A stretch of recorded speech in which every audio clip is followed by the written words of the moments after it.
Olá, eu sou o Fernando Mendes Coelho e hoje falo em nome do Grupo de Estudos e Leituras sobre a Violência, o GELV, do qual eu faço parte. Estamos iniciando um canal no YouTube para colocar nossos vídeos, nossas pesquisas, divulgar nosso conteúdo. E esse grupo já possui um canal no Instagram com o mesmo nome, GELV, e estamos agora nessa nova plataforma.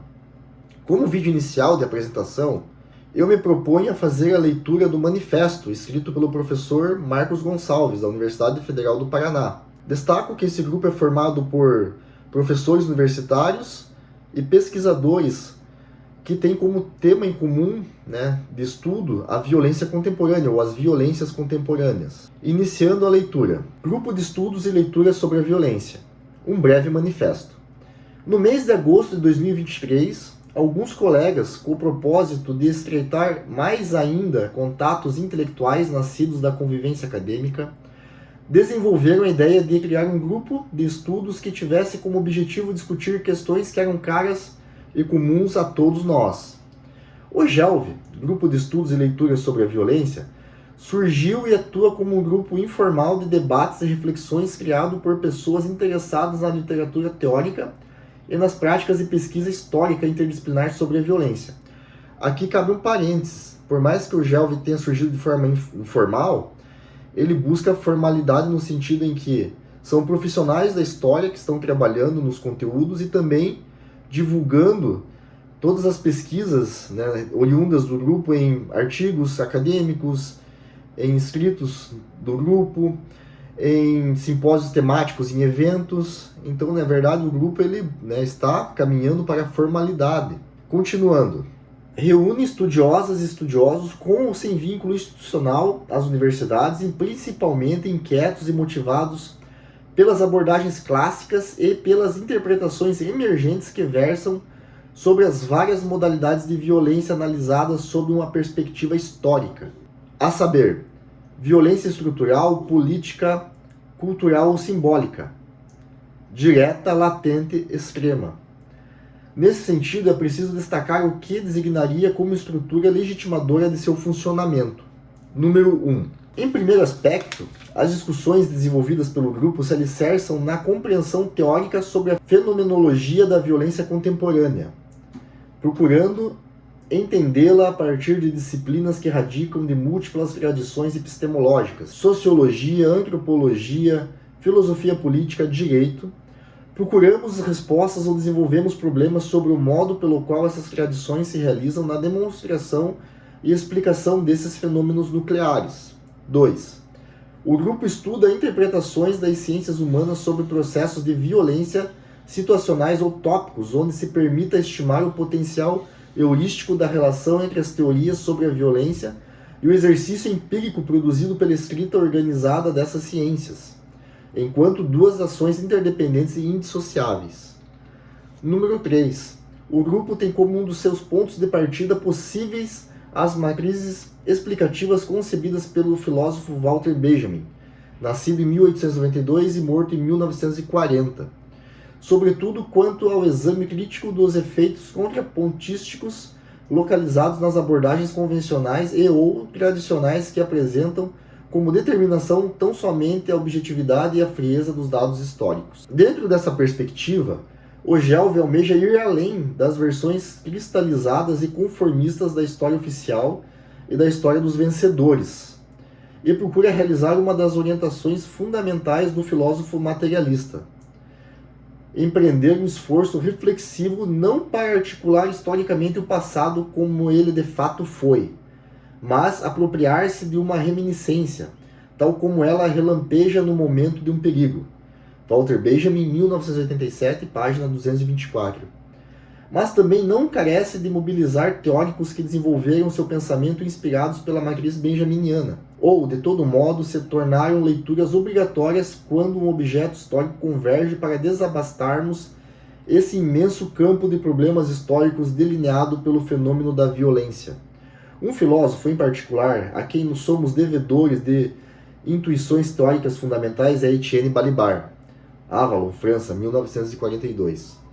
Pensador francês que tem se preocupado, ao menos nas últimas 3 décadas, a uma crítica severa das abordagens eurocêntricas que tentam explicar generalizando e, por isso mesmo, banalizando os mecanismos de funcionamento das dinâmicas sociais as mais diversificadas e heterogêneas, que não dizem qualquer respeito à presumível e falsa universalidade da cultura ocidental.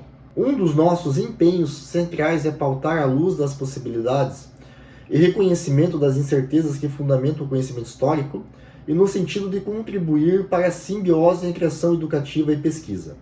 A proposta do GELV, portanto, não se limita a debates que esgotam em si mesmos, senão em suscitar debates que se prolonguem a um campo de ação prática ou agenciamentos onde, a partir do tema central, possam ser mais bem conhecidas as questões sobre a cidadania, a plena democracia, com a correspondente crítica ao viés liberal e individualista da categoria, o repúdio intransigente a todas as formas de racismo, a crítica ao fascismo, os conceitos de justiça e injustiça, e quais dimensões éticas e morais estão implicadas nas experiências de violência verbalizadas pelos sujeitos e coletivos. Entendemos, concordando com González Calleja, que a violência é um ingrediente que aparece em diversos graus, na comunicação interpessoal, nas modas estéticas, na vida econômica, política e religiosa.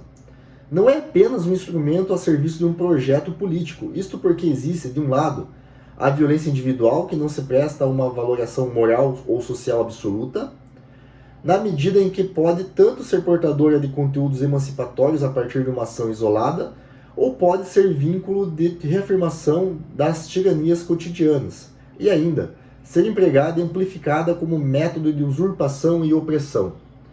Para efeito do que pensamos ser a preocupação dos integrantes do GELV sobre o estudo dos processos históricos da violência, podemos partir de 3 componentes fundamentais que sintetizam seu emprego. Número 1. O uso extremo da força física por parte de um poder. 2. Que esse uso extremo da força física seja exercido de forma deliberada. 3.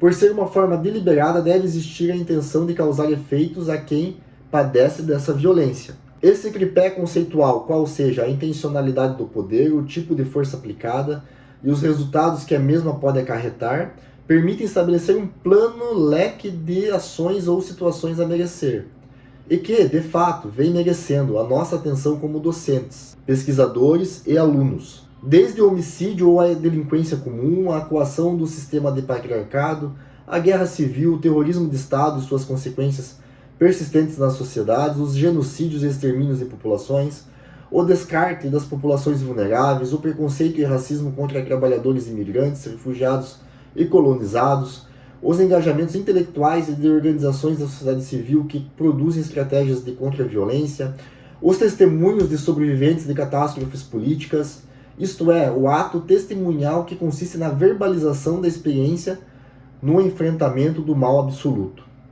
À luz dessas considerações, nesse breve manifesto do GELV, gostaríamos de situar qual o entendimento possível que o grupo espera atribuir a esse rol de objetivos. Entender que a violência tem um caráter fragmentado e, ao mesmo tempo, onipresente, que apresenta uma virtualidade transgressora dos direitos fundamentais da pessoa, sendo um ataque contra a integridade física e moral de alguém a quem se está vedando ou limitando gravemente sua capacidade de atuar em liberdade, como são os casos de pesquisas em andamento ou já publicadas pelos membros do grupo e que versam sobre tortura, desaparecimento forçado, exílios, greves de trabalhadores, mas também a segregação, o racismo, a xenofobia, a desigualdade de oportunidades, o subdesenvolvimento, a pobreza. É também por isso que as nossas temáticas dialogam diretamente com as noções de direitos humanos em circulação, porque tendem a exercer uma crítica sistemática à negação brutal ou duradoura das capacidades pessoais ou coletivas. Mencionamos noções de direitos humanos em circulação, porque existe, pelo menos há uma década, uma ressalva muito pronunciada sobre o fato de que o discurso eurocêntrico sobre direitos humanos teria usurpado ou silenciado a voz das vítimas.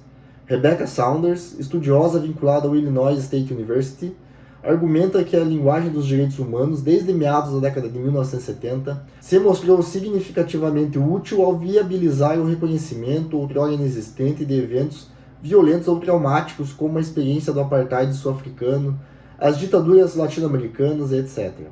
além de ter identificado as vítimas e eventualmente reconhecer a responsabilidade de alguns dos agentes estatais.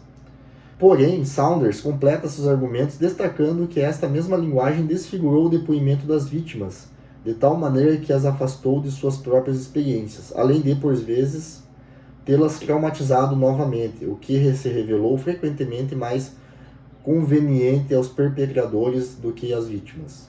Nesse manifesto do Gelvi, que explora uma ampla miríade de situações reflexivas sobre a violência, gostaríamos de concluir que um dos propósitos é pressionar, atuar, no sentido de construir efeitos contrapontísticos aos argumentos e vozes que calibram a vontade do algoz, que enaltece a vontade dos tiranetes fascistas, e se empenham por negar e desqualificar as vozes das vítimas e dos resistentes.